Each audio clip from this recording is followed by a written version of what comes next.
Hello and welcome back to the Join Dota League Season 3 here on HeflaTV 1. Still waiting on one of the players. Boogaroo from the last game played the Vengeful Spirit has not loaded in, and there we go. So no remake necessary. Hopefully the pings are all okay so we don't have to go back and make a remake. But that said, we're now into Game 2, and your casters are going to be me, which is Grandis V, and I will be joined by Mike Loris once again for this Game 2. That was a pretty sick game number 1 from the supports of THD. It's going to be really hard for Boreal to do anything in order to combat that, since it's hard to counter early game heroes like that, especially that rotation. Yeah, I don't know. The play coming out from Boogaroo as well as Bestius was just so sick early game. They got really lucky with that Centaur spawn, but in the end, as I recall, the first couple of ganks didn't need it, and then they picked one up in the enemy jungle, so even that didn't really matter. Just really solid play all around coming out from that supporting duo. Throughout the game as well, like, I was thoroughly impressed by the communication as well as just how they were able to execute their combos. Yeah, and not only did the early game win the early stage for THD, but also, I mean, Viper and Meepo had an absolute field day in that game. And, well, I don't know if they would want to ban out a Viper, but certainly banning out a Meepo, again, as a respect ban, seems to be a little bit of a possibility now for Boreal. Yeah, I don't know. I would not be surprised to see that banned out. Maybe not in the first stage. Not sure if the house is down or confident enough in their Meepo in order to pick it up first. Honestly, I would not mind that at all. But I'm not sure how they're thinking about their drafts. For now, we're just going to see the Brewmaster and Lycanthrope banned out, same as last game. The Viper is being swapped out for, I actually don't recall what was in that slot Faceless last Void? game. What was that? I think it was Faceless Void. Sure. I mean, I have no idea. I don't remember, so we'll say it's Faceless Void, but Viper is going to get a little bit more priority from Boreal in that first ban slot. It might have been Tidehunter. I don't know. They're both green. 5 seconds. Fair enough. Well, the house is down. Still need to think of what their last ban is going to be. Boreal do have the first pick coming out of the banning stage, so at this point it's just kind of thinking about what they want to give away. They'll decide that the Razor is something that they don't want to play up against, and we'll give away the Faceless Void this time around. Faceless Void Chronosphere. It's a really good tool with dealing with those pesky Meepos, though it's obviously not why they picked it expressly. It's obviously a strong hero to open up because it can go into any lineup. If they want to go pushing, they can go pushing, get a little bit of initiation off of that time walk. If they want to play a little bit more passively, then Faceless Void is an absolute beast later on. Yeah, on the side of the house is down, they'll start out with the Shadow Shaman. Honestly, I think picking up the Skywrath Mage as your second pick would be solid here. Does close out your supporting duos quite a bit, but I think Shadow Shaman and Skywrath Mage is one of the stronger ones, as well as just denying two heroes that combo incredibly well with the Faceless Void. You could also go the other route and pick up the Death Prophet here for some more of your own pushing power, but we'll have to see. 10 seconds. Doom is also still in the pool. He was not really respected by either team in the last game. He was banned out as one of the final bans, or the final ban of the second ban phase, but normally at this point he would be snapped up by any other team, but it seems like both of these teams, Doom for whatever reason just doesn't fit into their game plan. Honestly, the way they were playing last game, I wouldn't have liked a Doom pick very much at all. With all of the early pushing coming out from both teams, I think Doom probably would have fallen behind, and although he would get some decent farm and some good utility, I'm just not sure it really fits their playstyle, but they might prove me wrong and go ahead and pick that up for themselves. Yeah, Doom is a rather passive hero in the early stage, and THD, they're obviously not the team to sit back and chill. They're going to be taking the fight to you with their really, really aggressive roaming style early on. Of course, that could always be the exception, not the rule, but yeah, if we're going by last game as a judge of how a team likes to play, then Doom is probably not the best hero for them. Boreal, we didn't really get to see that much of them, but still, it's a possibility for them. Yeah, definitely. That would probably bump your Faceless Void up to farming the safe lane rather than being your off-lane utility Void. But I think it could work out, although a tad greedy in the early portions of the game, before those heroes get their level 6. Either way, looks like THD, they're going to go with Shadow Shaman plus a Tidehunter. So a little bit of off-lane power, a little bit of team fight with that Tidehunter pickup. And Shadow Shaman obviously will always give them a little bit of push. Tidehunter's a pretty good hero against Faceless Void. If you're caught in the Chronosphere, then, well, unless you're massively out-farmed, odds are you're not going to be focused because you're not going to die. And then if you're caught outside the Chronosphere, then Ravage is going to go in. But Boreal, their second pick is going to be the Death Prophet, so there's going to be pushing versus pushing. Yeah, I know both of these openers offer a lot of the same to both of the teams, although Esport Boreal have presumably picked up 2 of their core positions, whereas the Houses Down have probably only taken up 1 as it stands. But yeah, I don't know, both of the teams have the ability to transition their teamfight wins into tower pushes with the Exorcism as well as the Serpent Wards, respectively, and both have some decent teamfight power with the ultimates coming up from the Void and Tide. Last game, the Shadow Shaman kind of fell flat on its face because of the aggressive playstyle coming out from the Houses Down, because it was forced to drop the wards in very inopportune places. They were fighting consistently behind enemy towers, so when they actually won a team fight or even traded evenly, they didn't have the ability to push into the tier 1s or tier 2s with it. We'll have to see how the Houses Down is going to ensure that they're able to get those early towers with the Shadow Shaman pick, rather.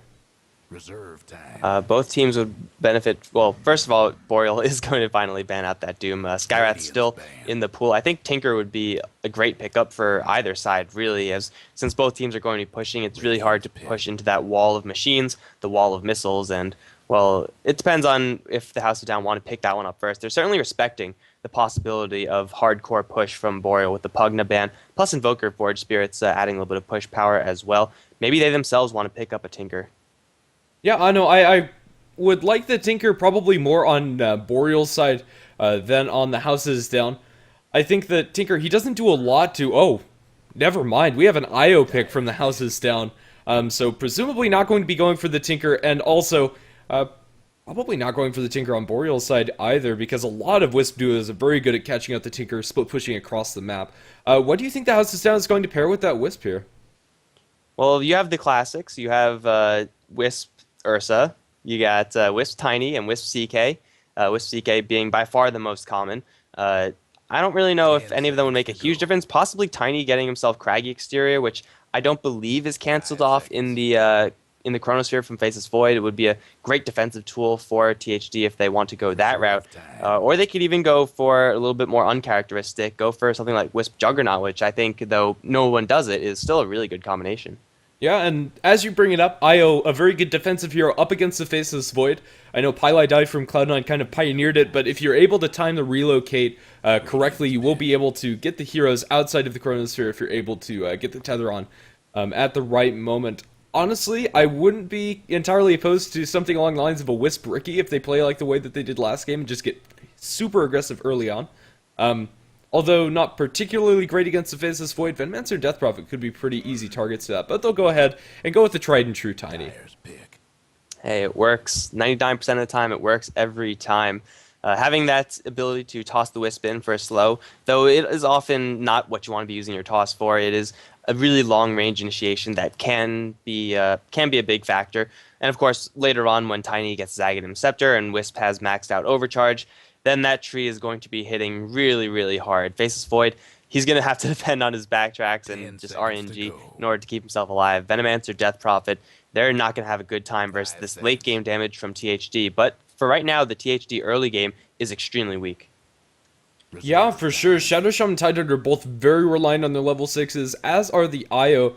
Yeah, the lanes, although the Tidehunter should do fine in his lane, they don't have the aggressive potential that they had in Game 1. We're not going to be seeing an IO and Shadow Shaman doing any roaming early on, or at least I'd expect so. I mean, theoretically with the tether, you could help the Shadow Shaman get in range for the Shackles, but I doubt we'll be seeing that.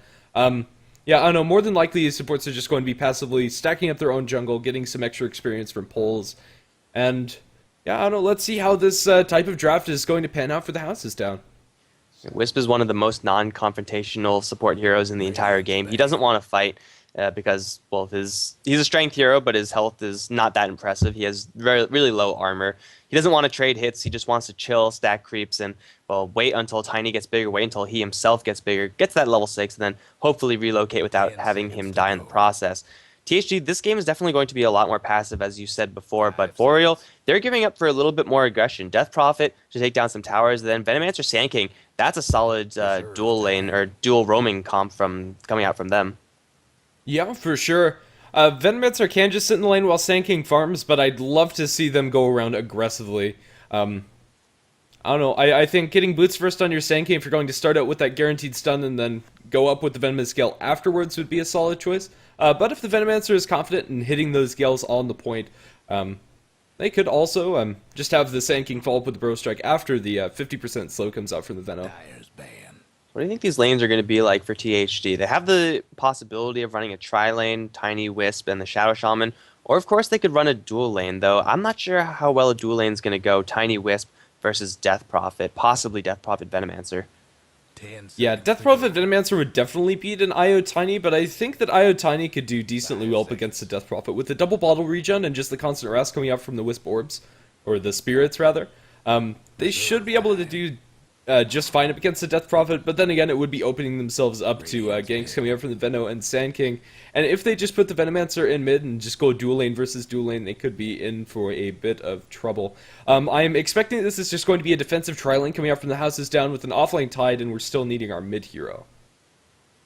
And if you're going to be looking for mid heroes versus Death Prophet, there aren't many heroes that have absolutely terrible matchups there. Boreal did take out that Magnus, so getting rid of a really, really devastating combination in the Aghanim Scepter Tiny plus Empower. You're going to be cleaving for a lot of damage really quickly with that overcharge on top. So it's a good ban from Boreal, but it looks like THD, they're going to go for a Centaur, so maybe these lanes are going to be mixed up a little bit more than we thought. Maybe it's dual lane Tiny Wisp after all. Yeah, I mean, with the Centaur Warner, it looks like that's going to be what they're going to do. Or we see a mid Tidehunter. Could be an option, but up against a Death Prophet, he's probably going to lose that lane. If it was a Faceless Void mid, maybe. But I highly doubt that. I think we are going to be seeing the IO Tiny dual lane mid with Tidehunter solo offlane and Centaur Warner Shadow Shaman in the bottom. Yeah, I don't know, I was not expecting that Centaur Warner pick at all. 5 seconds.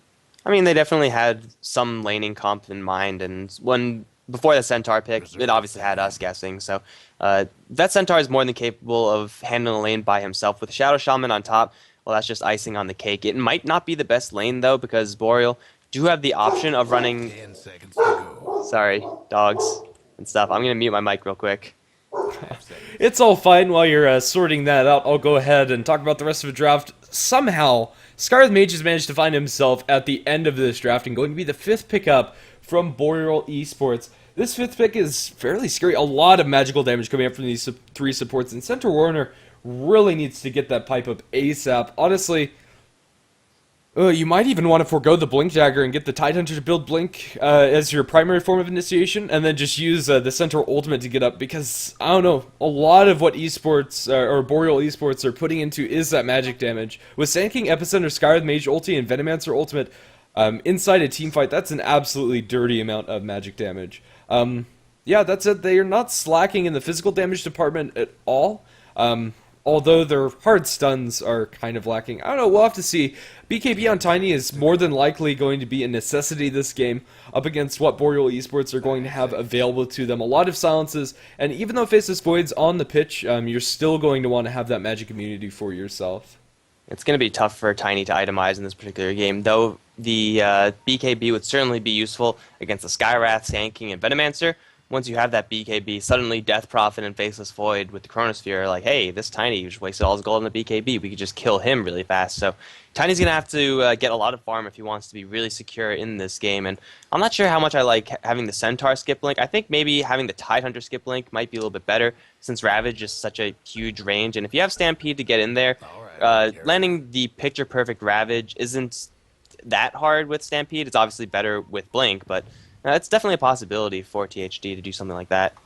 Fair enough. Well, we'll see how these lanes are going to break out as I go ahead and introduce the Radiant side. It is going to be the Houses Down who took game 1 off of Boreal Esports. We are going to have Yuka playing on the Centaur Warner. It's going to be followed by the Shadow Shaman, played by Boogaroo. The mid heroes are going to be Liposa, going to be playing on the Tiny, with Vestias taking up the IO, and then Tidehunter going to be solo offlane, played by Jubilu. And on the Boreal side, we got the Venomancer heading down towards the bot lane on Jolly Joker's hands. Faceless Void is going to be played by Jaw Monkeys Forever on the Death Prophet, most likely will head mid.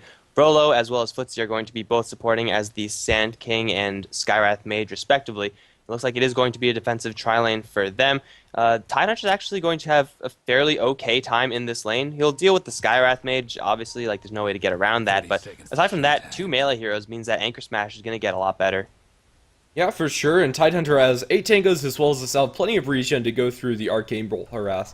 That is going to be annoying, but eventually should be easy enough for him to deal with. This Venomancer down the bottom lane, he's going to be very slow, and it is going to be a solo off-lane Veno, but up against a Centaur and Shadow Shaman, he should be okay as long as he doesn't get caught up by the shackles. In that case, the follow-up Hoof Stomp as well as Double Edge should spell the end for Jolly Joker, especially without getting the boots up early. Yeah, fortunately for him, he already has an Observer Ward that's down, and I doesn't look like there's any true sight for the THD side. No, so this ward is going to stay. Venomancer should not die in this lane unless he gets caught by some weird rune gank with the haste rune or something like that. Also, we did see the Wisp and Tiny clear out a lot of the trees near their nearby easy camp, so Vestius is definitely going to look to stack that up as much as he can so that Leposa can eventually avalanche toss down those stacks, hopefully get a couple more items a little bit faster. Yeah, for sure, and as mentioned earlier, it is going to be very important for Leposa to get off to a good start, similar to the Meepo last game, but I think this game it's going to be harder for him as far as item choices are concerned. I'll have to see how he's going to itemize, but in the end, always interesting. Well, the pole camp hasn't been blocked by the Venomancer, so Shadow Shaman going to go ahead and start that one off as he does have the pull through available. Io looking for presumably the double stack here. Will he be able to get it off? I think that's the proper timing for it. So let's see if he's going to be able to get both camps stacked. He gets both of them. Well executed by the Io, and if he's able to do that a couple more times, a lot of extra gold can be available for Leposa as they drop an avalanche on a Monkeys Forever, but just not enough damage to follow that up. Textbook double stack there as top lane might be in a little bit of trouble. No concussive shot yet for the Skywrath. Time Walk, only level 1 for the Faceless Void, and of course level 1 Burrow Strike is a garbage skill, so can't really get much done with that. But as long as this Wisp and Tiny are, okay in this lane, as long as Tiny doesn't die to these two creeps or whatever, they're going to be just fine because these two camps that are being stacked up, it's going to be a lot of gold for the Tiny. He can clear Ancients later on when he has his Aghanims, but until then, it's going to be these hard camps. Meantime, bottom lane, Jolly Joker trying to juke out the Stomp, but the Shackle is going to land from Bugru. Stomp to follow up, Double Edge will be the first blood. Yuka showered in blood and showered in gold. First blood for the Centaur. Yeah, for sure, Jolly Joker just getting caught out way too aggressively there, and one of the problems I have with this solo offlane Venomancer is positioning just so important, and the Shadow Shaman was able to get in range when I think he probably shouldn't have, especially with the vision that Venomancer had. And now he finds himself a haste rune, avalanche already onto Monkeys Forever, plus a toss. They might not even need the Shadow Shaman, they don't. Bugru jumps in for a little bit of experience, and then, well, just jumps right back. Very easy kill for THD, dropping themselves pretty low, but again, they have the tether in the bottle. Leposa missing the first half of that one, but that's fine, because they're both going to restore themselves almost up to full HP. They missed a stack in the process, but a stack for a kill, I'd take that trade. Pretty much every day, but yeah, the stack is already a triple one in both of these camps, I believe. No, only a double in the medium camp, but the large camp is triple stacked up, and now the Wisp is going to make his best attempt to try to get this stack off yet again. At this point, it's hard to get the double stack off on both of the camps, but at least stacking this large camp should be fairly straightforward.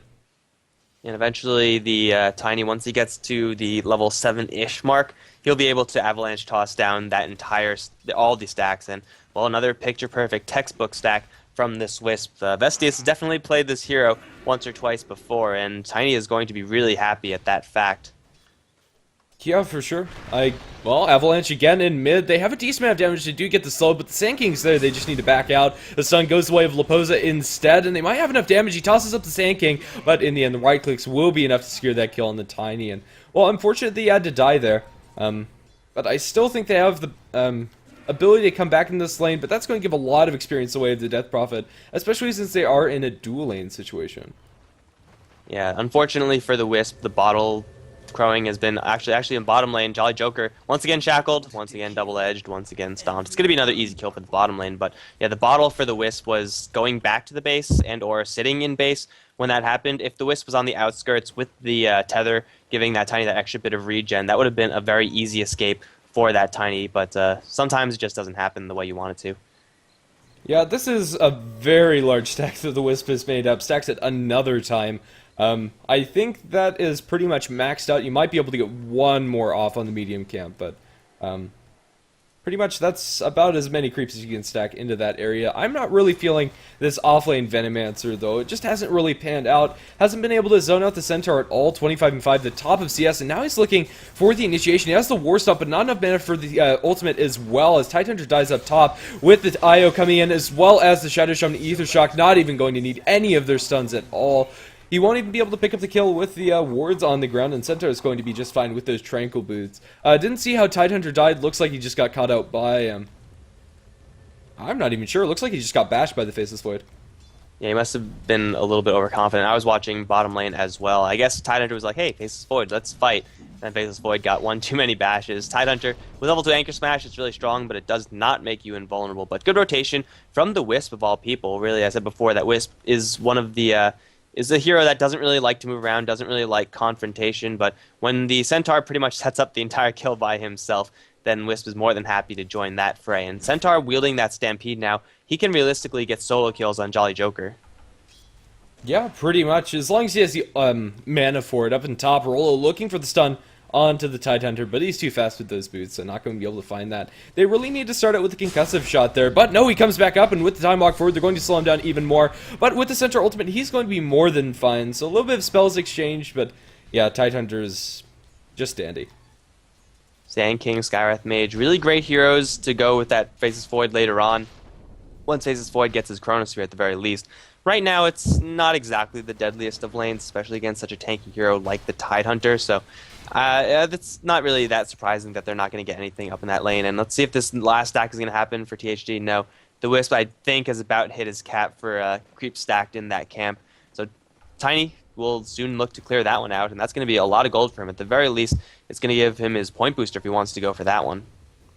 Yeah, I mean, he could probably start clearing that out now. Wisp is soaking up a little bit of experience in mid. He can start weakening this up with just the Wisp spirits going through these creeps, and he might end up doing so. But for now, it looks like he's just going to Bottle Crow and bring the Tiny over as they start clearing this up with an Avalanche Toss. They'll need one more of those, but with the Bottle Crow, definitely plenty of sustain in order to do so. Tiny level 5, Wisp level 4. This might even give... actually, probably won't give Wisp level 6, but it'll bring him really, really close to that. They're going to take a lot of punishment for it, but it's certainly going to be worth it. Monkey's Forever really can't do anything to stop this as the mid lane Death Prophet. She hasn't had the best lane in the entire game, and now Yuka has actually picked up a very early Blink Dagger. That's a pre-7-minute Blink Dagger. If he gets a stomp on this Death Prophet, then it could be a very free kill for THD, especially with Wisp and Tiny moving in. They're going to go for it, jump forward, and instantly invisible. Yeah. Just wasn't scouting out that rune. I guess they didn't have any detection on the Wisp or on anybody else in that lane for that matter. So in the end, not going to lead towards the kill. Showing off that Blink Dagger for the first time. Unfortunately, Yuka not going to be able to make the best use of it. But I don't know. Free farming Centaur is able to get that Blink Dagger that fast, so maybe it was expected. But still, good reaction timing coming out from Monkeys Forever. This has given Shadow Shaman a little bit of room in bottom. He'll be able to pick up his level 6 very soon. But at the same token, it has given Venomancer a little bit more wiggle room. Up in top, looks like that's going to be the next place where they're going to fight with the Ravage available. This could be pretty big, but Faceless Void and everybody else for that matter is just backed off as Rolo is farming up the jungle with 3 points up in the Sandstorm. Boreal, fortunately for them, they literally just placed this Observer Ward in the lane, so they spotted Yuka as soon as he came in. I was going to say, fortunately for THD, the Centaur got his Blink Dagger really quickly, not just so that he could gank, but also that Shadow Shaman has given a lot of free space that he himself has hit level 6 a lot earlier than Shadow Shamans normally do. Unfortunately, though, Yuka hasn't really made anything happen with his Blink Dagger just yet. It's okay that he hasn't. He's still level 8. He's still one of the most powerful heroes on the map. If he catches the Skywrath, that's a free solo kill for him. But as it stands right now, he's not doing that much, and he's going to jump forward, looking for a stomp. It's not going to happen. Anywhere else? No, looks like that Stampede wasn't actually used for anything. Yeah, pretty much his Death Prophet down in bottom. Shadow Shaman's being collapsed upon. The Venomancer ward is going to start slowing him up as TPs are coming in droves. They don't have enough mana for the Gale or the ultimate. Now the Serb ward's committed down under the tower. They won't really be able to do that much as Monkeys had already backed off there. And now, yeah, that's pretty much going to be all she wrote is the first Serb wards do nothing. That was a little bit of a panic, pull the trigger because I think I might die type of Serpent Wards, which definitely isn't ideal. But at the same time, Serpent Wards in any other game wouldn't even be up by now. So, you know, by the time he gets them back up again, it'll be a little bit more like a regular game, which isn't that terrible. It looks like Tiny in the mid lane, ooh, actually has gone for the Hand of Midas. No Aghanim's Rush, no Phase Boots even. Just pure, straight greed. Yeah, I'm okay with this. I don't know, I think he's going to need a lot of items in order to carry this game, so I guess the logic behind it is, if I get the Midas, I'll be able to get to my second and third large items quicker. Also, the attack speed scales on Tiny much better than a lot of other heroes, so in that sense, it also works out for him pretty well. And also, I don't need to be doing stuff early on because my Centaur is absolutely stacked, so he's going to be doing the heavy lifting while I just farm away. So yeah, it's not a terrible item for the Tiny though. Boreal with the Venomancer getting 3 points in the Plague Wards, plus the Death Prophet hitting that Exorcism on that mid lane tower. They can certainly punish THD lineup if they do get a little bit too greedy. Radiant's toughened Yeah. up their structure. Oh no, for now these lanes really haven't dissolved all that much. Really, the only rotations we've had are from the Centaur and the Wisp. Yeah, as the Centaur as well as Shadow Shaman are smoked up, looking for the Blink Initiation, they drop Stampede and they fan the fight this Void. But he does have his ultimate, not even going to be able to use it, burst it down too quickly. The silence comes out from the Skywrath Mage, but I don't think that's going to be enough. In fact, he needs to be careful, as in 3 seconds, Yuka has another Blink available. I don't know, he's getting body blocked. He might be able to find the angle. No, he goes up towards the north and will be just fine.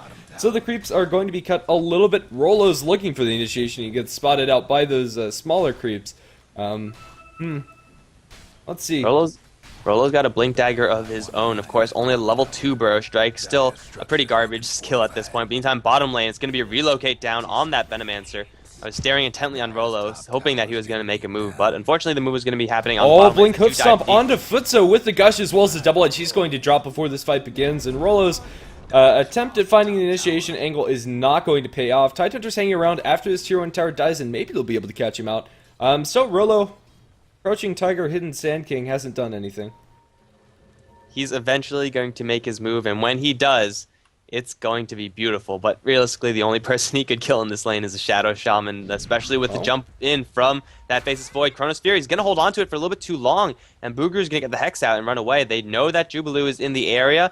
I guess they assumed he teleported out already over mid lane. It's going to be a jump forward from the Centaur, going to get that Stomp plus the Avalanche. That's a really dead-natured Prophet. Jubilu back in this lane, going to get the Gush off on Skywrath, and then the toss in with the Centaur Ravaged. Not the Centaur Ravage, that was definitely a Tidehunter Ravage. Gonna kill off the Skywrath Mage. What a slick combination. That's a lot of commitment for the Skywrath Mage, but it worked out. They got the kill. Not sure if that's worth it, but style points at the very least for THD.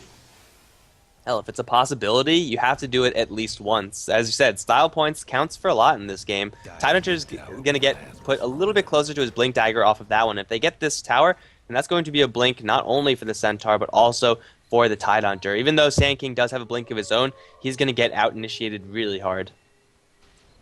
Yeah, I know. Yet again, we're just seeing the team fight coming out from the houses down, just being all around a little bit better than Boreal, and they're able to execute it. Although they have this Faceless Void, he's really their only great way to lock down heroes, aside from the Sand King, who really hasn't put his Blink Dagger to good use just yet. Bottom tower seen better days. He really needs a little bit more Burrow Strike if he wants to do that. So level 3 Burrow Strike is when it starts becoming less of a garbage skill and something that's Time Walk in mid. Chronosphere catches the Tiny. Laposa, they don't have enough follow-up, and the Wisp is just going to teleport him away. Don't think if that was even necessary. And Rolo, Epicenter use!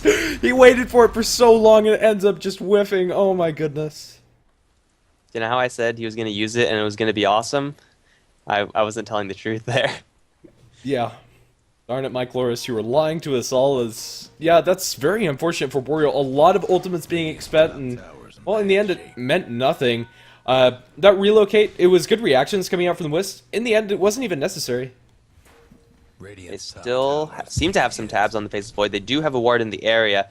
And, well, Vestius is kind of in the middle of nowhere. They're just going to walk right next to each other, but it's going to be Laposa the target. There's the Mystic Flare. Stampede going to get him out of harm's way very easily. Yuka coming right in as well. He wants to get some fight started over on mid. Laposa is about half HP. Still, it's a good amount of HP, especially with that bottle, giving him a little bit more juice. And now they're going to take down this tower.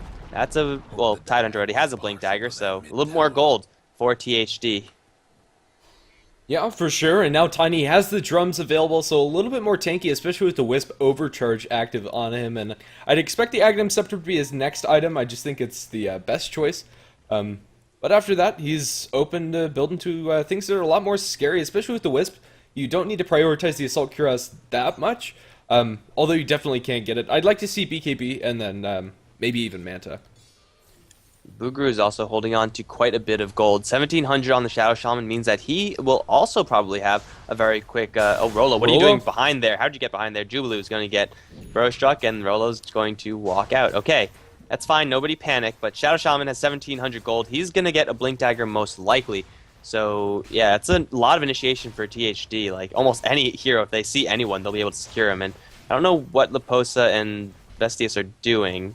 but they're definitely back here. Bottom tower. Yeah, they are, and they don't have relocate. They're TPing down bottom as Jolly Joker gets caught out. The Chronosphere is going to catch up pretty much everybody. Yuka going to whiff on his hoof stomp. Oh, the Tidehunter, he doesn't have the Ravage available. They're going to drop a hoof Burrow Strike onto him. They lose the Venomancer and Sand King to start this off. And the Tidehunter somehow still alive. Not sure how he's still living. He won't tick down as they get the kill onto the Faceless Void as well. And at the end of the day, they did a lot of damage, but it just wasn't enough to clear out any of these kills. Yeah, you gotta remember that just the sheer stat growth of THD is absolutely huge. With Wisp and Shadow Shaman being the main exceptions, Tidehunter and Centaur and Tiny are all just inherently super tanky heroes. So you need a lot of and you need a lot of damage going into these targets one at a time if you actually want to kill them off. And, well, they just simply don't have enough right now. They are getting some really big items. Shadow Shaman picked up the Blink. Tiny's finished up his drums plus phase, another 1,600 in his bank account. And Wisp well on his way to his mech with the Buckler. Centaur is on his way to his pipe. And Tidehunter still poor, I guess. Well, he has his Blink and Midnight. Arcanes. I think that's pretty much everything he needs. As, yeah, IO gets blown up. Very easy. Blink, Burrow Strike into Mystic Flare. And Wisp, he is not a tanky hero. He needs to be very far away, but yeah. Unfortunately for him, he's going to die, but it's only the third death for THD. It's not a terribly huge deal. Yeah. I mean, getting pickoffs like that is great for Boreal and all, but I don't think that one actually means anything. As he'll be back very soon. He's not the highest level right now, and he'll have the relocate available when he does come back. And so he'll be paired back up with this Tiny, and they'll be ready to roam around the map. It looks like they're actually bracing for a little bit of relocate action right away. They're both chilling in the base. Who's it going to be? Most likely, I want to say on the bottom lane, going for Monkeys Forever, because no one else is really in position. Boogaroo possibly up on top if they see someone, or they're going to go for Jolly Joker, or they're just going to chill and then do nothing. That's fine too, I guess. Yeah, apparently they're going to go into their own jungle. They have a little bit of a stack built up in this large camp. They'll probably clean that one out, but yeah, I don't know, very interesting. I thought they were going to go for the Venomancer for sure after seeing at least one person down bottom and one in top. But still pretty scary to TP in their blind with only the one ward giving vision over that camp. They are going to clear that out, and Tiny has, in fact, decided to go for an Aghanims as his next item. That Grow is going to be doing a lot of damage versus Boreal, since really they're not getting that many items up. Faceless Void, he's not farming the best for Boreal. It's actually the Death Prophet. Dual Scepter will save her from the Tiny for a little bit, but once she lands, then Tiny's just going to go right back to town. Faceless Void, the Mask of Madness, can't really do that great versus Tiny, especially since Tiny, picking up a couple more levels, is going to have that extra craggy exterior, which means more armor and a little bit more interruption for Faceless Void when he does try to go for any sort of aggression onto that Tiny. Yeah, I don't know, for now, the house is down. They're doing what they need to in this game. For the first time, I'll go ahead and take a look at the gold and experience graphs. About a 5k gold or a lead for the house is down. It's kind of tapered off a little bit of up and down, but not all that much. And experience pretty similar at about 6,000. So I don't know, a steady lead for them, although not unsurmountable. It's down at bottom. They look for the Sky with Mage ulti, but it doesn't land on the Tiny, and they'll be just fine. Super aggressive Relocate, roam. where is it going?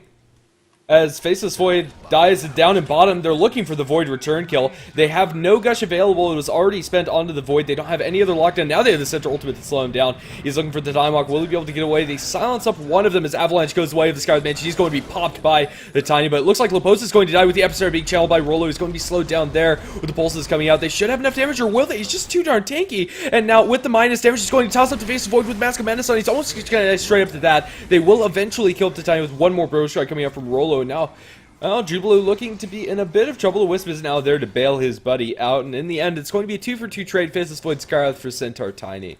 Is that over? However, we have a Blink Gush, Blink Ravage. He's going to spend it. Only catches out the Venomancer. Will it be enough? They gush him down. Now with the Burrow Strike, it looks like Jubilee's just going to die. Blink away by the Sand King. They have the Wisp, but no other backup. Shadow Shum's still a little bit far away. Now Scarlet Mage will be going to land on both of them. The Wisp should die very quickly. And now the Tidehunter not looking too healthy as well. And suddenly a lot of extra made-up room for Boreal. Boreal actually got that Centaur kill solo. The Death Prophet somehow managed to pick that one up. I didn't catch how that happened. That probably shouldn't have happened, but a lot of that fight going because Sand King was just so slippery. He got in there with so many Burrow Strikes, and THD, if you're not locking down that Sand King, killing him off really quickly, then with that Blink Dagger, with the Sandstorm, Disengage, and Burrow Strike, he's going to get kill after kill. In the meantime, middle lane, Faceless Void is in a well, he's just going to go to town on Boogaroo. How about that? Yep, he couldn't walk anywhere, just time locked into place. With that Mask of Madness, one of the benefits, great solo kill potential, especially on supports that are pushing out alone. So just like that, Boreal have made a lot of ground up in this game, and I'd expect them to have a tiny lead as they go in Monkey's Forever with the relocate also coming in, double edge. They're doing a decent amount of damage now with the toss-up. No, that's a Yule's onto the Tiny, not going to have the toss available. They toss forward the creep to secure the kill onto the Death Prophet. So just like that, THD are going to strike back, although a lot of their advantage that they gained early on has pretty much been given away. That's 15 for 9 right now. They're losing the Shadow Shaman a couple times, but he already has his Blink Dagger, and really, he could get a little bit stronger once he picks up an Aghanims or a Force Staff or something like that. But having your Shadow Shaman drop in exchange for a Death Prophet overall is super, super good for THD. Shadow Shaman is pretty much capped out. He just needs to make sure to not get jumped upon by the Faceless Void, because Faceless Void is going to be going for a Mithril Hammer item, possibly a Maelstrom, possibly a BKB. Definitely a Maelstrom, since he picks up the Glove of Haste as well, so he's going to be doing a lot of damage later on, but still, if he gets into a fist fight with Leposa, maxed out Craggy Exterior is going to mean that Faceless Void is not going to win that fight. Yeah, Leposa picks up his Aghanim Scepter at about 20 minutes, although not the fastest axe you're going to see. He's backed off for a lot of smaller items in the forms of drums as well as the Hand of Midas. So now the farm is really going to start coming online for Leposa, as well as the ability to take down those towers very fast if they're able to get that uptime. And one of the real benefits of the Tiny Wisp is the split pushing coming out of it. And well, for now, Roshan is going to be the choice for Boreal, as they will be able to take this with the sustain coming up from the Mask of Madness as well as Exorcism. It's fairly fast, and they will give that the way of the Faceless Void. They smoked in there as well, so THD, I don't even think they knew that anything was going on, which I think they probably could have fought if Centaur was in the area, but Centaur is just chilling up on top, looking to do a little bit of split pushing himself. So far, the split pushing, a little bit of a difficult task, seeing as though the Venomancer, as far as his defense is concerned, is really, really solid. Even the bottom lane tier 1 is in deny range, but it looks like Boreal are going to actually try to bait the THD side into going for this one, because they have 4 heroes now on this bottom lane. Yeah, I don't know, they're showing 2 of them, Rolo as well as the Faceless Void, and those are the ones that they really need to initiate. His Death Prophet up on top, gets Centaur stomped, as well as the double edge jump in from the Shadow Shaman. They're going to blow her up. Relocate, probably not necessary there, but will give them a little bit more assist golden experience. And now Tier 2 Tower going to take some clubs. Bottom lane, they're going to jump right back into a Faceless Void Chronosphere. This could be terrible, although it's only Vestius. Looks like he knew that he was in trouble. Well, it's not the worst thing to happen. Yep, I don't know, sometimes when you do go for those relocates, your Wisp is going to have to die, but Tier 2 Tower is going to be taken up top in trade, so I think THD are going to be fairly happy with that one, as long as Armata are not able to take this Tier 2 off of it. Yeah, I don't think they will be able to. If they had the Exorcism in the area, then definitely they would try, but as it stands right now, they don't. And actually, we have a little bit of item confusion. Yuka and Jubilu both wielding a headdress. It's not a great item to have casually, but it looks like there will be eventually a pipe coming up for THD. Will help them a lot against this Venomancer ultimate, especially since he is going to be going for an Aghanims. Won't happen for another 2,000 gold, but once it does happen, you definitely feel it. I don't know, it's not the worst casual item either. I don't think he'll be completing that into anything more, just going to leave that as a casual headdress. I don't know, so a lot of aura regen coming out from them once they have the pipe available. I think that adds up to 11, if I'm not mistaken. With the headdress and the pipe? Headdress pipe mech. As they jump into Death Prophet up in top lane with the Ravage. This one's going to be onto 2. And now Monkey's Forever also going to fall. They get the Eul Scepter, however, in the Chronosphere. It's going to be very late. It catches out 2, however. Centaur is still there. Can't get any damage inside the Chronosphere as he's trying to focus down Leposa. Just can't do it. He gets craggied after the Faceless Void Chronosphere ends up. And now he's going to lose his Aegis. It's a nice Burrow Strike Epicenter combo with the Venomancer as well as the Veil. That's so much damage coming out. And this should be 4 kills fairly easily for Armata to take up, as eventually they will get the Centaur. Do you know how like 15 minutes ago I was saying the Epicenter was going to be great? That's the one I was talking about. That's the Epicenter that Boreal really wanted to land. The Faceless Void Chronosphere was, quite frankly, pretty terrible. Like, it actually didn't do anything, and he did lose the Aegis in exchange, but Venomancer Ultimate plus Rolo's Epicenter, all amplified due to that Veil, is just easy cleanup for THD. Once they have the pipe, they'll be able to defend somewhat against that, but until that happens, they're going to be at the mercy of that huge magic damage combination.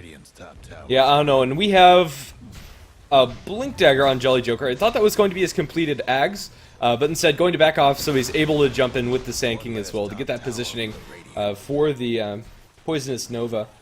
Well, for now, that is going to be a tier 1 tower going the way of Boreal as well, and I think after the graphs back up, this should be pretty much a lead for Boreal, or at the very least, just a slight lead for THD. At the very least, it is very close. I think I said that like a billion times, but as it stands, it is about 0 gold, as well as experience slightly in the favor of Armata. Or, yeah, Boreal. If it does come to a late game situation, it's really hard to beat a Wisp Tiny. I don't care who you are. Faceless Void is a great hero late game, but again, we saw how much difficulty he had in taking down that tiny Chronosphere. Does not shut off Craggy Exterior, because I believe this is the technical term. It's a triggered ability. It's just how it behaves, or something like that. But either way, the Faceless Void will get stunned up on the Tiny if he does attack him, even if the Chronosphere is on top of the Tiny. He needs a BKB if he's going to want to defend himself versus that Craggy, but that's a pretty steep investment to defend against just one passive skill from Tiny. It'll help him with Ravage as well, but it's probably an item that he wants to delay a little bit longer, I'd say.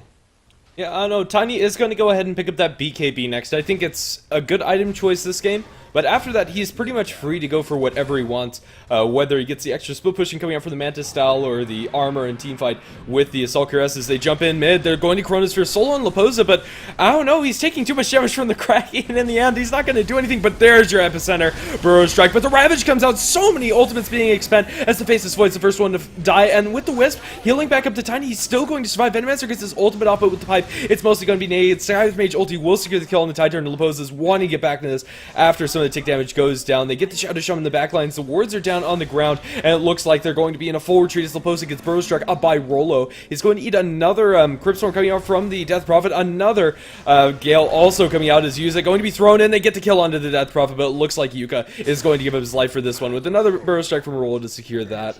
So 3 for 2 is going to be the end trade as Rolo eats a lot of damage from these surf wards. Not sure if he can really farm those up reliably. I don't know. They have a relocate. I mean, they could go on mid. That's too easy kills. I think they could do that. Here we go, relocate in, and it's going to be the Skywrath Mage at the very least. Gets the silence off on the Wisp, but that's not going to help them at all. They're looking for more, but everyone else has Blink Daggers, so relocate in for 1 kill is going to pretty much tie the score up as far as that fight is concerned. But really crucially in that last fight, Shadow Shaman, he had a shackle on the Venomancer, and then he broke it before it went to time. Then Venomancer was able to get his Nova off, which right now it's level 2. It does a lot of damage. It's going to do even more in the future, but Shadow Shaman kind of dropping the ball there, I think. Yeah, I didn't actually see that happening, but if that is the case, a lot of that damage would be negated, at least for the earlier portions of that fight.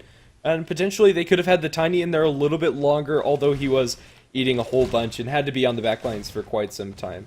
But yeah, I think that's fairly even, as no towers were taken by either team. So yeah, I don't know, just both of these team fights, or both of the team fighting capabilities coming out from both teams are very explosive, and a lot can go wrong. Let's see how these next couple of engagements are going to pan out for them. Well, for now, it's just going to be some passive farming. Faceless Void might be looking for a Chronosphere onto the Centaur. I don't know, he has the follow-up coming out from Rolo here. Yuka is perfectly fine. He's safe. But Leposa on the bottom lane, he's picked up a BKB. Of course, it's not going to help him that much when he's caught off with the Chronosphere to start things off, and he's going to drop below half HP before the fight even gets going. But if he does manage to dodge all of that, then, again, we talked about this in the draft, the Sand King will do no damage to Leposa, the Venomancer will do no damage either. Then the Tiny is just going to be free to just go to town and do whatever the hell he wants. This Tiny's holding on to a lot of value in his inventory. He's farming by far the best on the map, but so far it hasn't really translated into a whole lot because he's been focused down so efficiently from Boreal. Yeah, he's going to be going towards that Assault Cuirass next, presumably with the Plate Mail on the Courier, and I think he'll replace his Magic Stick with that, or Magic Wand rather. Well, up in top, we might have something going on as Yuka, I don't know, Faceless Void and the Centaur are just kind of standing awkwardly, very close to each other, neither having real vision over each other. Don't think the creeps will see that far in nighttime. This is super awkward. If Faceless Void walks out, and he'll see Yuka and he'll think, hey, Centaur, I could get a kill here. But unknowns to him, Boogaroo is right below him, so it looks like everyone's going to be fine if Faceless Void TP's out. Jeez. Well, that was anticlimactic. I don't know, just a very awkward situation where both of them were just kind of standing so close to each other. I don't know, Mjolnir is completed on the Faceless Void. So a lot more damage for him to deal with. I don't know, the static charge isn't going to be as useful right now. Nobody can really tank through a lot of that damage. Yeah, especially coming out from the Tiny. It's just too much for them to really deal with. But still, as much damage as they can pump out is nice. And at the very least, the extra attack speed. I don't know, up on top, the Blink trio is waiting and wait as they ping out poor Rollo. Let's see if he's going to walk too far forward, and it looks like he might. There's also the power of we're seeing the power of Wisp Tiny right now because they're nowhere near this, but they could easily come in at the drop of a hat with that relocate. These three blinking heroes, they're ready to jump in on anyone. They're ready to start a team fight. In the meantime, Leposa has been just farming. He's been clearing out his own jungle. He's now going to put a little bit more pressure down towards the bottom lane. And THD, they are, well, playing as though they're smoked. Obviously, they're not. They're going to run into Rollo at the very least, so possibly a fight is brewing. The relocate from the Wisp, if he manages to dodge that Chronosphere, that could be absolutely huge. Yeah, I don't know. Let's see how this is going to break down as they stun up the Tidehunter. Silence him to follow it up now with the Scarlet Mage ulti. He drops a Ravage on everybody. Where's the relocate coming out from the Tiny? Will they be able to get in this fight fast enough? With the Central Ultimate, at least they'll be able to disengage. Relocate a little bit late, but they'll come in eventually. Where's the Tiny's damage? He's going to toss in the Wisp to get that slow, as well as the Avalanche. Futsa looks like he's going to be the first to fall. It's on the backlines. Rollo is going to eat a stun coming out from the Centaur Warner. The Pipe is going to be deployed as well as they're trying to chase down a couple more of these kills. But it looks like that's the only death so far, and I think that's going to be about the damage. That was actually just an elaborate ploy by Boreal. They're like, okay, we're going to pretend to fight because really we're getting what we really wanted to get from the get-go. Faceless Void and Death Prophet, both chilling in the Roshan pit, will bring that down and will secure themselves.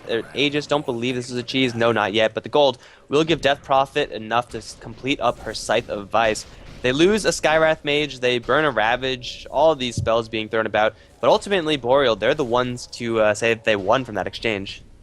Yeah, for sure. I don't think there's really another way to put it. Boreal got the better half. Even though they lost the Skywrath Mage, she's not really that high priority of kill. And honestly, as a support, if you're going to throw the Ravage as well as a relocate on top of that, I mean, at this point in the game, relocate not the longest cooldown, but a support for Ravage as well as a Roshan is definitely worth it. Pretty much by any interpretation. I don't know, let's see. Tiny, he should have his complete Assault Cuirass very soon, maybe after clearing up one or two more camps. As up top lane, they ping out the Centaur with the Blink Burrow Strike coming out from Rollo. They will catch him out, now the Gale to follow up with the Veil on top of him. Scarlet Mage ulti, he pops a pipe, tries to TP out, I don't think it's going to muff, he gets bashed, and the Epicenter also committed. Rollo, he's had one really good Epicenter and two pretty good ones, and then two ones that are just kind of like questionable. I don't know, in the end, don't think that was necessary, but they get the Centaur at the very least. Centaur has a pipe, by the way, and he got absolutely demolished by that magical damage. They have the Ancient Seal, so that's plus 45. They got the Veil of Discord, that's another 25. And then, of course, Mystic Flare does a lot of damage. So that Centaur didn't last very long, given all that magic damage. Now everyone from Boreal, they're going to go straight down the top lane. The Exorcism is available in 10 seconds, though I'm not even sure they need it for this tower. They might even just take down this tower with good old right-click, Serpent Wards, all that, or Plague Wards, all that good stuff, and then save the Exorcism to go high ground. For sure, both of these supports, the Venomancer wasn't played as supports, but the Sand King and Veno do have their Aghanim Scepter ultis, which is going to do a huge amount of damage. I mean, down in bottom, we have a Chronosphere onto Leposa. He tries to focus down the Wisp, but in the end, not going to matter. Trying to stop that, but not going to happen. Is up top, they relocate, they drop the Ravage, it catches out two as the Tidehunter dies. He did have a refresher for that team fight, and they didn't expect the second Ravage, and that's going to be 2 kills for them, as, I don't know, Rollo is able to get a lot of damage off. Not sure where he died. Oh yeah, that was on the bottom lane. So in the end, 3 for 2 in the favor of Boreal, but it's not over as Leposa as well as the Centaur trying to chase down this Death Prophet. She does have no Aegis that was given to the Faceless Void. Will they be able to chase her down with the Phase Boots and Drums? They will just back off. Unfortunately, that fight not going the best for THD. I mean, fighting into that many Plague Wards is always going to be a little bit risky. They even expend the Serpent Wards in order to try to fight that one out. Serpent Wards should be up again by the time THD are going to want to make a play, which is going to be not for a very long time, but Tiny in there doing a lot of damage, and he does have his Assault Cuirass finish up. However, now he's going to start to pick a fight with the Faceless Void. He'll almost instantly bring him down. There's the Burrow Strike Epicenter onto Leposa. Can he survive this? He will bring down the Aegis first, but Rollo should have another Burrow Strike in just a little while longer. He's going to blink forward, instantly gets Craggied, but now the Hex onto Tiny, and I think he should be dead. He will die to the Death Prophet. Well, that backtrack and that Craggy were almost game-changing, but in the end, not so much. As it's going to be an Aegis for a Tiny, definitely not worth it for the house is down, as all of their eggs are in the Tiny basket. As you look at the net worth chart, he's leaps and bounds ahead of everybody else in the enemy team, but then again, the Centaur is the closest, and he's already been overtaken by Rollo by quite a decent margin. And yeah, that is going to be how it's going to break down. So for now, they aren't going to go high ground. I almost would have liked to see them try and maybe force out the buyback, but then again, pushing in to... Well, they wouldn't have Ravage available either. I think they could have done that. Epicenters, if you have no Epicenter and the enemy has no Ravage, you're going to be completely okay with that, because Ravage is so much easier to land a good one. Like, you could whiff an Epicenter pretty easily, but whiffing a Ravage is pretty hard. It's has a lot more AoE. You're not as reliant on the Blink Dagger, but ultimately they're just going to get what they came for a couple minutes ago. They're going to slowly bring down this tower. I think they're going to bring down this tower. Yes, they will bring down this tier 2 tower. Backdoor protection be damned. And it's going to be a little more gold for the Death Prophet. She's only on to 3,400. Possibly a heart as her next pickup. Yeah, I'd definitely be on board for the Heart of Trask pickup. Just tanking up as much as possible up against the Tiny. Honestly, I think Shiva's Guard would have been better than the Scythe of Ice. Especially since she doesn't have the Blink initiation onto the Tiny, which is really the only target that they really need to focus down very heavily. I think if you just silence the Tidehunter and leave him off to the side before killing him, you'll be better off in the team fights, as you have 2 silences in order to do so. So either Heart or Shiva's as their next item. So then Death Prophet's going to get really, really tanky, but still the Tiny, with the amount of gold that he is getting, still he has the Hand of Midas just chugging away, so 190 after 190. He's going to be able to cleave through things really easily. He himself is heading on to 3,000 gold, and, well, at this point, he still has the Hand of Midas to sell, but what do you think it's going to be for Tiny? Possibly a Manta style? Honestly, I kind of want to see a Daedalus. But then again, if they're just going to go ahead and straight up split push this game, feel that they can't fight at all up against Boreal, maybe he goes for the split pushing from the Manta style. But I think with double Ravage available, just getting the extra damage off during that time where they're locked down is going to be crucial for them in these teamfights. So I think just hitting as hard as you can is going to be the goal. Yeah, I could definitely see Daedalus doing some serious work. Like, he pretty much 100-0'd the Faceless Void with just his Avalanche Toss combo plus 1 hit. If he lands a crit on top of that, and if Faceless Void doesn't backtrack, I know a lot of RNG has to line up in order for that to happen, but Liposa can realistically bring down heroes in 1 or 2 hits after that point. Maybe not the Death Prophet, since she will be hopefully focusing on her effective HP pool from here on out. But yeah, Tiny hits really hard, especially if he gets Daedalus, especially if he finds a double damage rune. There we go.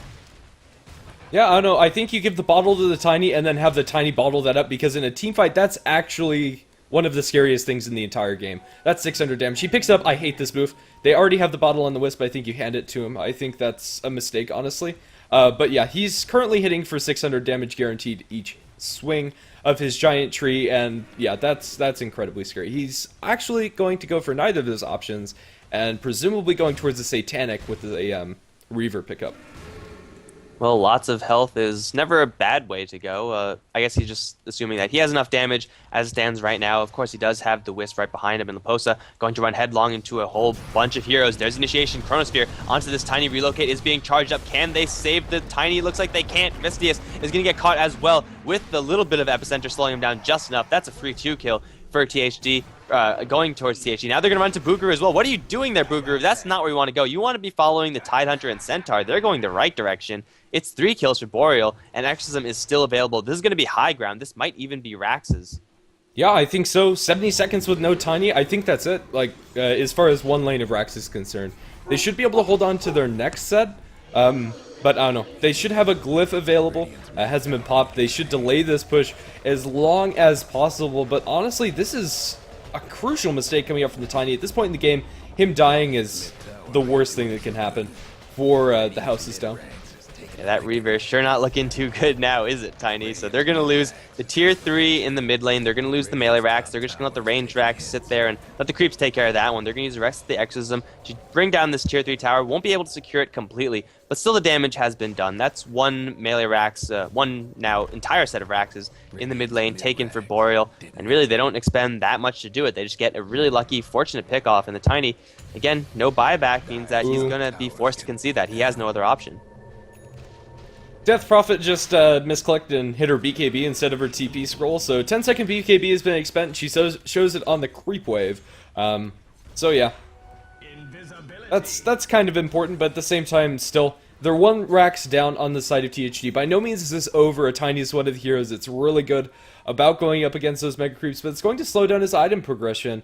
And overall just be problematic for them. It's going to be so much easier for Boreal to go into the second lane as they're smoked up top and looking presumably for this Death Prophet. Let's see who's going to find who, as the Faceless Void is also there. He's going to back off, and Death Prophet's looking to be pretty dead. Let's see how this is going to break down. Blink, Hex from Boogaloo, it's going to be off the mark. Yeah, he's going to be hexed up in return, and the Eul Scepter on the Tidehunter to relocate in. They haven't gotten anything. There you go, the Chronosphere is going to come out and catch it out. No, they walk into it. Leposa and Walu are going to be focused down. The Serpent Wards are also inside the Chronosphere. They shackle up Monkeys Forever. He's going to be hoof stomped as well. It looks like the Death Prophet finally is going to die.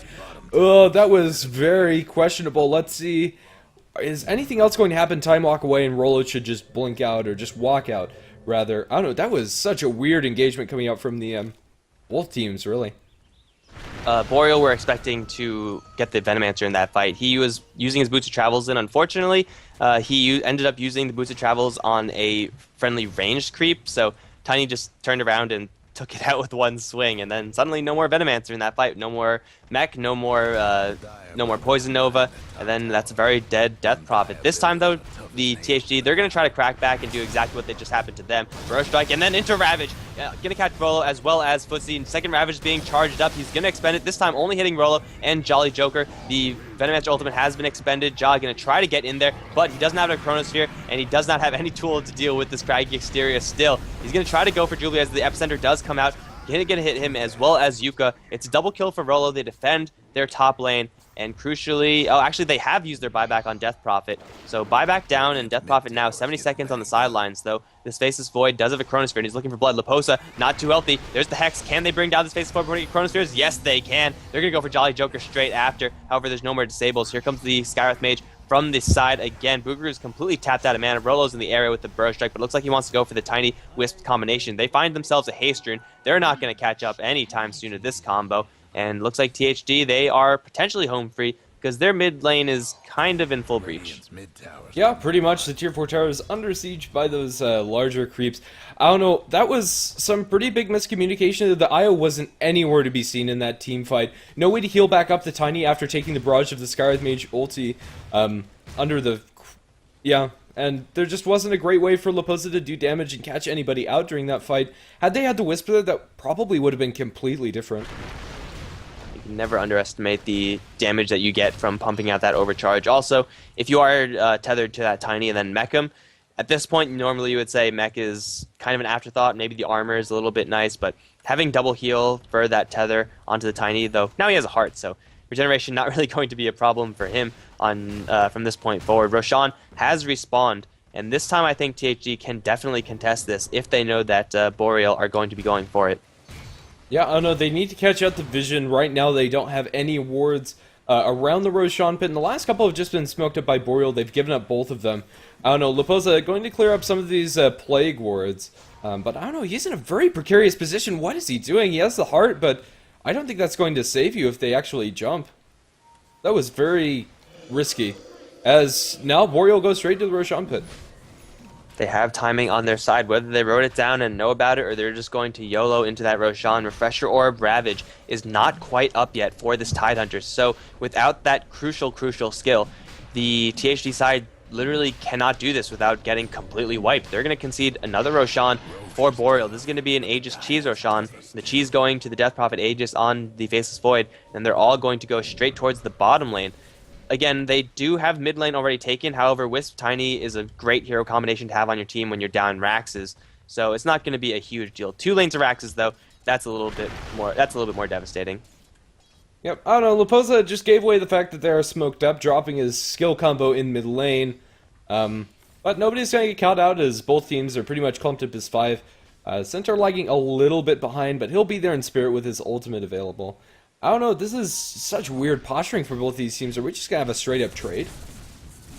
I mean, Leposa with Tiny can hit pretty hard pretty quickly, and then they can always relocate back. No, they're going to force the TPs back from Boreal. They are running into backdoor protection, so there's that to consider. They're going to have all these Serpent Wards cleaned up, and then they're going to back off. So they spend Serpent Wards in order to get literally nothing, but that's fine because they don't lose anyone. Yeah, I suppose so. I don't know, they got the TPs for the Serpent Wards, so a pretty even exchange as far as gold is concerned, but without the Serpent Wards in the next fight, that's pretty crucial, especially after the fact if they're trying to push high ground.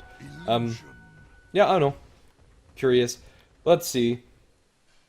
It's just going to be some defensive Dota coming out from Boreal for now. I think they're going to start 5-manning down one of the lanes with the Cheese as well as the Aegis up. I don't think there's a lot stopping them.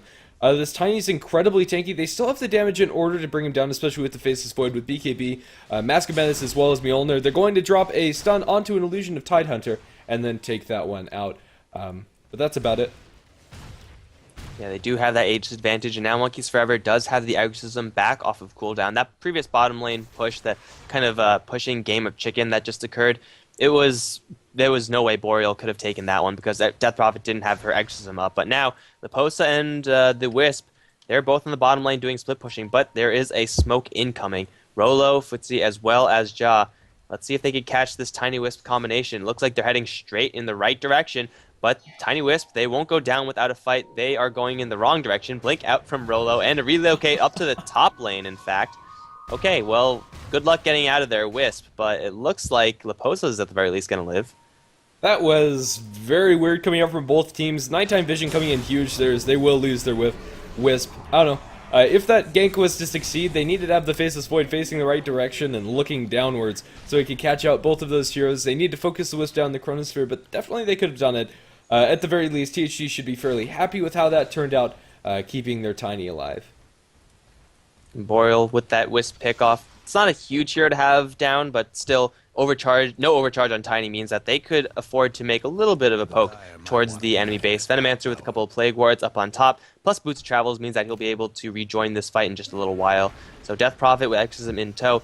Looks like this is going to be Boreal's crack at the secondary set of Raxes. They're going to be going up into a double Ravage plus a really stacked Tiny, so this push might not go fantastically for them since the positioning will be on the side of THD. It all depends on whether or not THD are going to be able to get the good initiation, but with the Blink, BKB, as well as double BKB and Ravage for the Tidehunter, I think they'll be able to do so, but the Tier 3 is taking a lot of damage from Exorcism already as they jump in with Rolo. Very weird play coming up from him, but we'll clear out the creep wave, but similarly, they jump onto Leposa. Leposa's the only one they really need to focus down. Will be able to get him. Wisp is nowhere in sight and no relocate available to get him out to safety. He's going to die. Jump in, they get the Ravage off, but everybody's pretty much BKB to get the second off Ravage. It only catches out Rolo pretty much, and now the Faceless Void going to be able to get a double kill. He is Mask of Madness up, taking a lot of damage. Now they're focusing down the Shadow Shaman as well as the Ward. Triple kill for the Faceless Void. Buyback from the Tiny. He wants to get back in here before the Rax dies. He's going to be able to pop Rolo, or will he? He gets stunned up, and now with the Veil, and they get a triple Hoof Stomp as well as the Double Edge to follow up on two. They lose the Aegis on the Faceless Void. He's going to be coming back with a vengeance pretty soon here. Will they be able to chase him down? No. Time Lock away coming out from Ja, and he'll be just fine as well. So I think Boreal are going to be happy with that exchange coming out. They forced out the buyback from the Time, which will make going high ground the second time a lot easier, but in the end, not a whole lot lost either, so yeah. Pulling out the buyback on Tiny was really the greatest thing to happen in that fight, and especially if they're going to keep on going. Ja still is pretty healthy, though he doesn't have the BKB this time to counteract that craggy exterior from Leposa. Unfortunately for THD, they use double Ravage, and between those two Ravages, it only hit one person total, I think. Venomancer might have gotten hit twice. I mean, there was only one person in the area that didn't have a BKB up, and Tidehunter at that point was in sheer panic mode. He was like, oh god, I'm going to die if I have to get this Ravage off. And, well, he did get it off, but unfortunately, BKB trumps Ravage any day of the week. So, THD, they do defend their bottom set of Raxes, but it comes at a really heavy cost. Yeah, for sure. That's going to make coming back later on very hard for THD. If they lose the Tiny again, it's going to be pretty much all over because it'll just be dead for way too long. But for now, they're holding on. Even with the one lane of Rax down, this still could end up being a very easy trade for the Tiny to take. If they win a teamfight convincingly, the towers are going to fall at this late game situation with the Tiny up in top. They are hanging around with the Wisp Tiny as well as the Centaur in tow in case anybody shows their face. I don't know, these Serpent Wards coming out from Boogaroo have not been very impressive in the last couple of teamfights. He's just dropped them in positions where they get taken out too quickly. And I mean, at this point in the game, it's kind of expected with the Faceless Void on the enemy team. But yeah, I don't know, his time to shine is really over.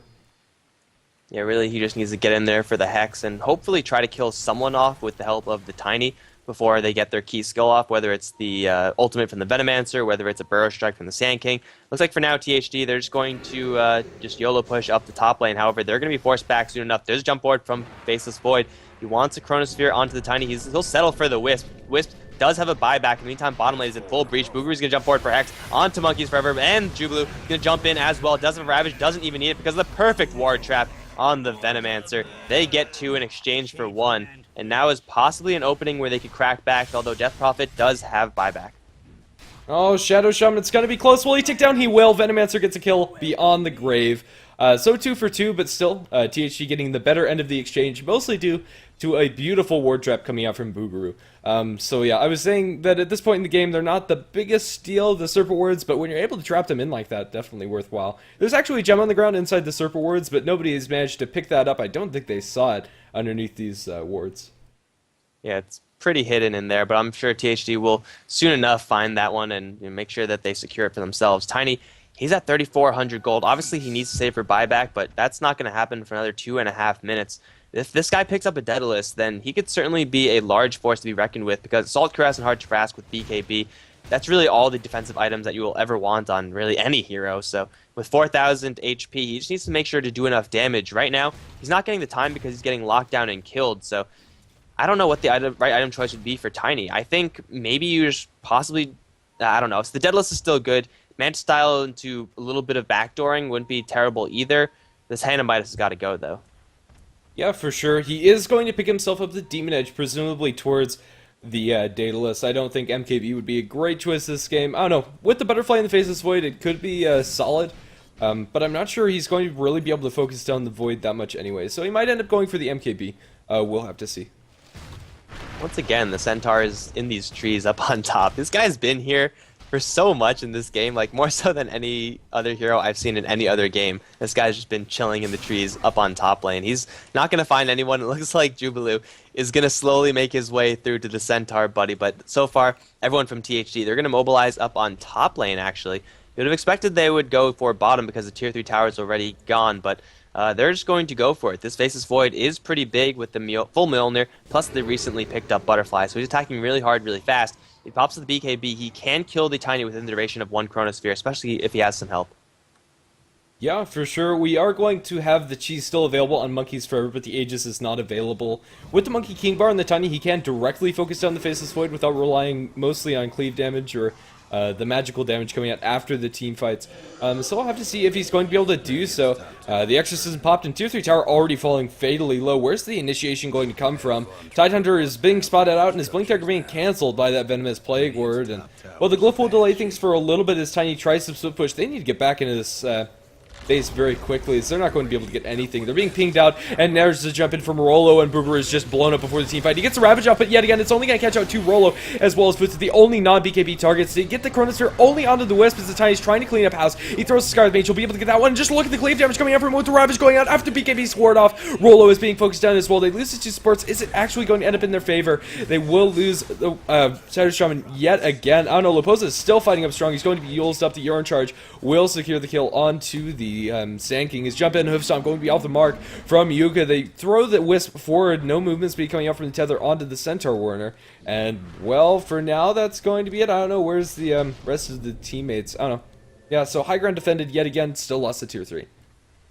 Yeah, they're making these defenses, albeit barely. Like, every single time they defend, it comes at the cost of at least 1 buyback. First, it was the Tiny.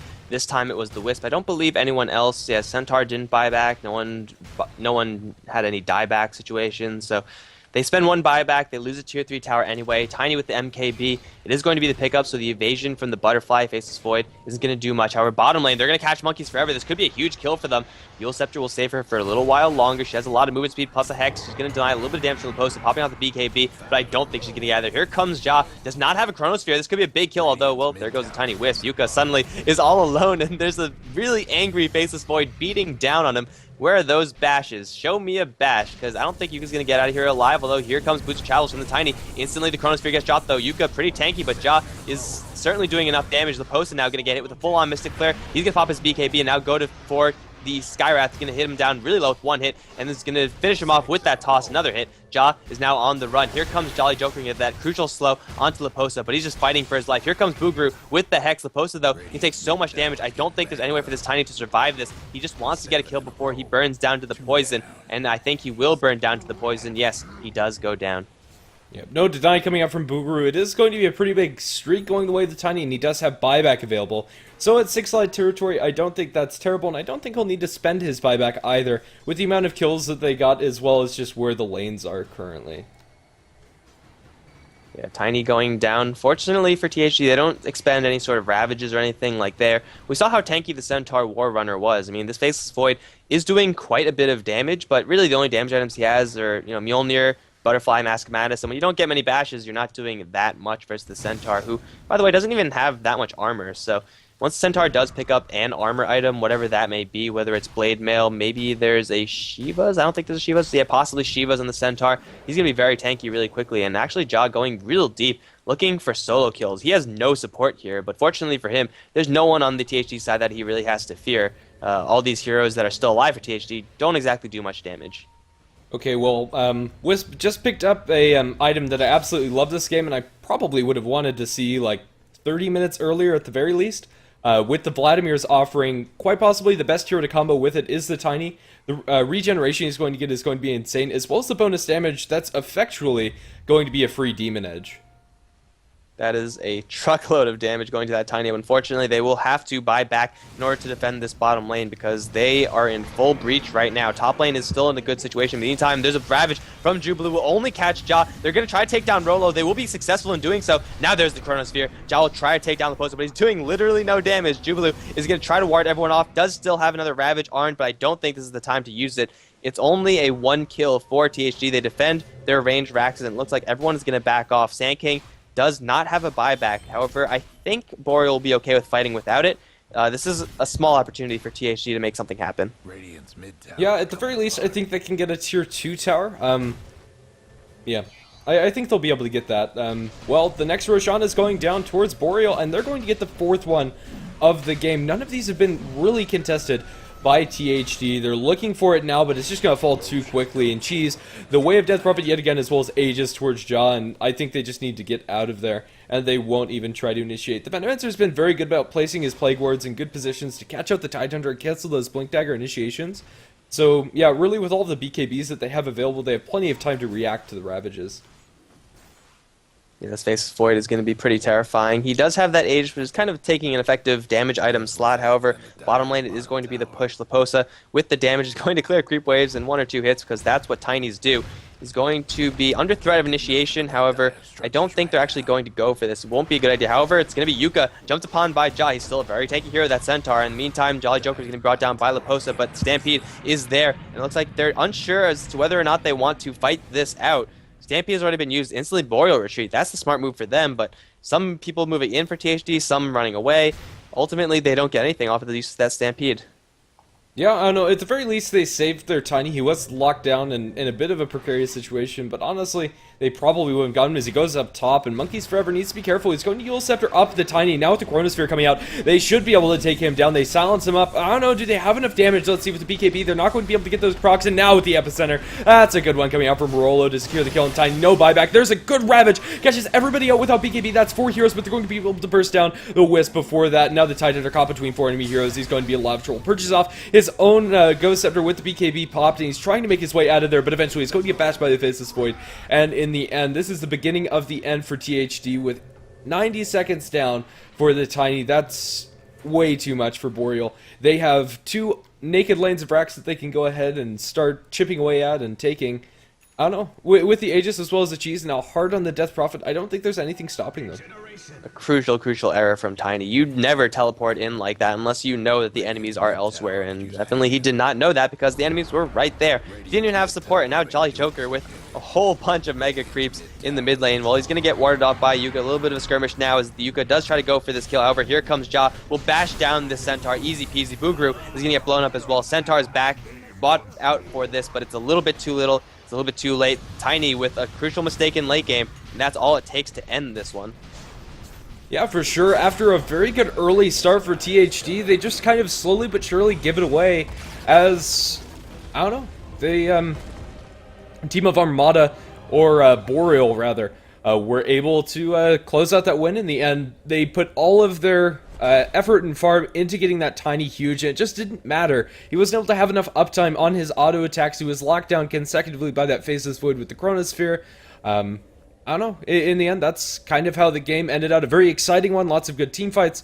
But that is going to round us out for HeflaTV for today. Yeah, I'm predicting right now, like after the 2-minute delay, there's going to be a lot of 322s in the chat because that Tiny play was the nail in the coffin. Like, the THD side were fine until that happened. Then, like, they just didn't have any response. They didn't have anything left in the tank once Tiny decided to offer themselves up to the Boreal side. But yeah, that's going to be it. Ultimately, the series is going to be yet another 1-1. I've been seeing so many of these recently. Yeah, I don't know. A lot of the matchups in the divisions of JDL have been very close, and I don't know, it makes for some good Dota usually. Well, thank you for watching. I've been GrandisV. You can find me at twitch.tv/GrandisV as well as on Twitter at GrandisV. And, well, as far as Michael Loris, where can I find you? Oh, I'm on Twitch and Twitter, both under the tag Mike Loris, because it's simple that way. And of course, if any of you guys wanted to see any of these games again, the YouTube channel links, it's going to be youtube.com/HeflaMoke for all the VODs, Twitter and Facebook for all the updates for HeflaTV. It's all going to be under Twitter/HeflaTV, Facebook/HeflaTV, all the, really easy stuff there. So I think that should be it for us. Yeah, I don't know. Although this is a new day on CET, it is a previous day for me, so this is the late night shift for HeflaTV. Only one series for us, unfortunately. But at least it was a good one to round us out, so thank you for watching, and some music, some ads, and that'll round out the stream. Thanks for closing us out, Mike Loris. I am correct in the 322s, by the way. Oh, I'm sure you are. Yep, I'll probably put mine in there as well. But either way, that is going to be it. Thanks for watching, and see you soon. GG.